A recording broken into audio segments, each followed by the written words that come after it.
Hi hello welcome back to my channel. ఈరోజు మన ఛానల్లో చక్రాలు గుల్లగా రావాలంటే సింపుల్గా ఈజీగా ఒకసారి అయితే ఇలా ట్రై చేయండి. లేట్ చేయకుండా ప్రాసెస్ చూసండి. ముందుగా ఒక మిక్సింగ్ బౌల్ తీసుకొని అందులో 1 కేజీ వరకు బియ్యం పిండిని జల్లించుకోవాలి.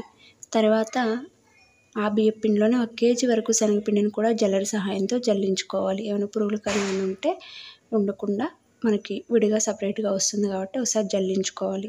తర్వాత ఇందులోనే మీ టేస్ట్కి సరిపడినంత కారాన్ని యాడ్ చేసుకుని, ఇక్కడైతే నేను 2 స్పూన్స్ వేసానండి. అలాగే టేస్ట్కి సరిపడినంత సాల్ట్, అలాగే 100 గ్రామ్స్ వరకు వామును వేసుకొని బాగా మిక్స్ చేసుకోవాలి. ఇదంతా కూడా బాగా కలిసిపోయిన తర్వాత ఇందులోనే ఒక 3 పావుల వరకు నూనెను కూడా యాడ్ చేసుకొని ఆ పిండిలో అంతా కూడా నూనె కలిసే విధంగా మనము బాగా కలుపుకోవాలి. వీడియోలో చూపిస్తున్న విధంగా బాగా కలుపుకున్న తర్వాత అందులోనే కొంచెం కొంచెంగా వాటర్ వేసుకుంటూ మనము చక్రాల పిండిని అయితే కలుపుకోవాలి. మరీ లూజ్గా కాకుండా మరీ గట్టిగా కాకుండా మీడియంగా ఉండే విధంగా చూసి కలుపుకోవాలి.